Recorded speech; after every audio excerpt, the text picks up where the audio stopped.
I mean, and once you become a mature adult, I think that's the most important thing you could ever learn, is that it's not about you.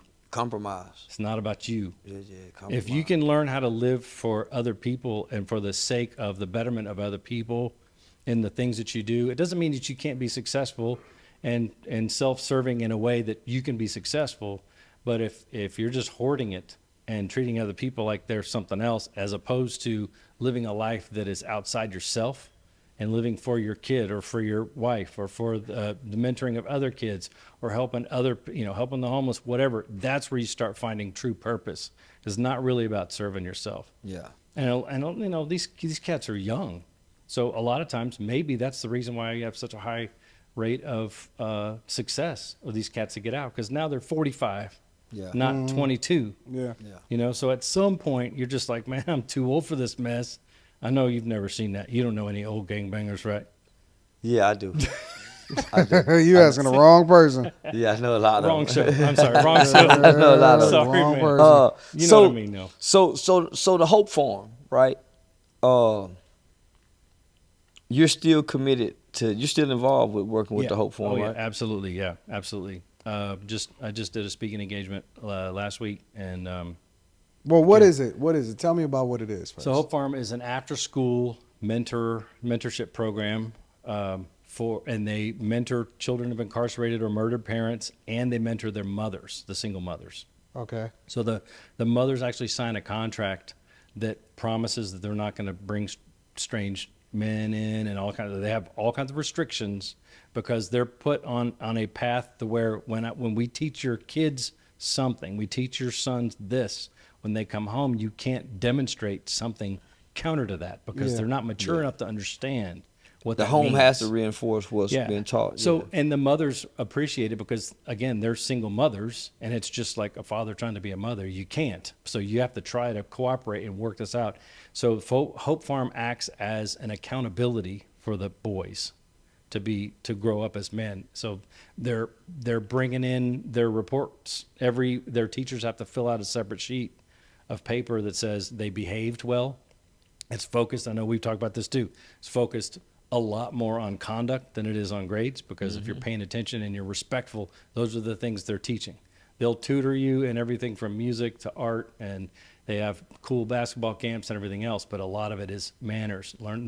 Here's what it's going to be like when you go to a job interview. Here's how you act. Here's how you treat these people with respect, and here's why you treat people with respect, and here's how you show confidence. Here's the information that you need to have confidence. Here are some opportunities for you by taking field trips to these places that they didn't even know existed. Exposure. And so like, wow, you mean I could do that? Yeah. Well, I never knew that existed. Well, now you do. So it's a fantastic program. It starts kids as early as 5, but they've got kids all through. Now And they've it's got right kids that have graduated, gotten master's degrees, And and coming now back. work there. Yeah, Really? And it's in the same neighborhood that the Fishbowl, same neighborhood of the Fishbowl. Yeah, it's just outside Wow, the fishbowl that's pretty by crazy. a half a mile away. So essentially, that's why we started there, because it serves the actual children that were left if they would have had that opportunity. And I didn't trouble them to know whose kids are whose. Yeah. We've done a few little Christmas drops and stuff for kids that we do know that were left with families that we were in contact with, and we had an opportunity to kind of support. But Hope Farm just does some miraculous things. So yeah, man, I think this story should be told. Of course, I'm sure there's movie deals in the process, It's but coming. this the story should be told. This the story that breaks the barriers that we all put up between us and law enforcement, between us and racial barriers. So Yeah, for sure, that too. man. See, Yeah. you good and crazy, man. It's complicated. At the same time, It's I ain't never seen complicated. nobody that was good and crazy at the same It's time. complicated, man. Yeah, for he's sure. unique. He's different. He's something special, I think. So I brought him to my mama house. So Yeah, man, you he a know, good mama dude. house.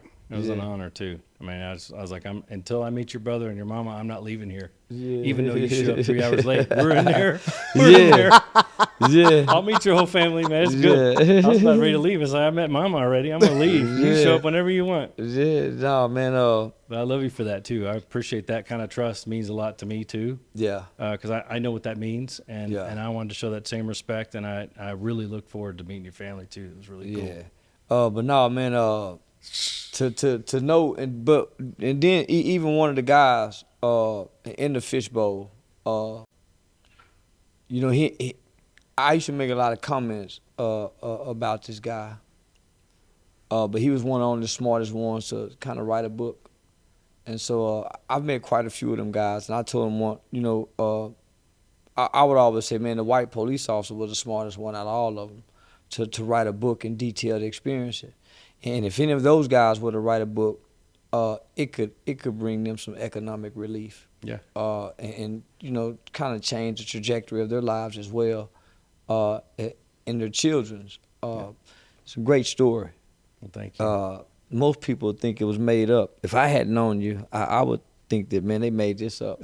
Yeah, this can't be real. Yeah, I mean, This you can't be always real. hear it from one perspective, right? And it kind of reminds me of a movie. I think it was called Letters from Iwo Jima or something like that, right? And because you'll always hear the American side of what war was like, right? But you never hear it from the perspective of the opposing side and why it is that they did what they did, which this kind of reminds me of it, right? Because you're painting this picture, but at the same time, you're showing the humanity and why people do what they do. And a lot of times people only look at good guy, bad guy, but really the understanding behind it is, and even though you said it's some people that should have went, right?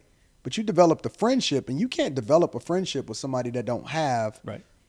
you There's know, still empathy. There's still empathy. correct. Yeah. And it doesn't necessarily mean that they're a bad person, Right. right? Their circumstances might have created the environment by which they felt Right. that they needed in order to thrive. They don't even see it as a bad thing. It's just a survival tactic. It's an instinct. And so when you humanize it a lot of times, I think that's when you start to find the solutions, or you can start having more of an impact in things, because now you're starting to look at it from, the perspective of, well, this is a person, or how is it affecting their kids?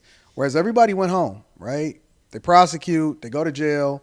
I'm sure some people that got some big raises and promotions. They did all of the press conferences, but at the end of the day, it's still remnants, and it's still, Yep.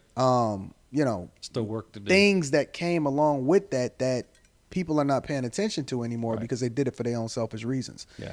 But you kind of like the good guy and the bad guy at the same time, because Well, he the You real did- beat cop. he He's the did it real for the beat right cop. reasons, yeah. He's the real beat cop. If this your beat and all this go on, and you're involved in it, and you come back and say, okay, we thought this was the solution. Well, here's the real solution to the problem. Yeah. How about we create these resources? Yeah. That was the whole idea of the national initiative that came about, 10 years later. And so the beat cop, man, know the environment. They know the people. That's why they beat. Yeah, the right ones can truly still make a difference. It's Yeah. it's a harder job now, but people that, especially if you want a diverse police force, you come out of college and you're a black guy that comes out of college with a degree and you have choices. Are you gonna pick police work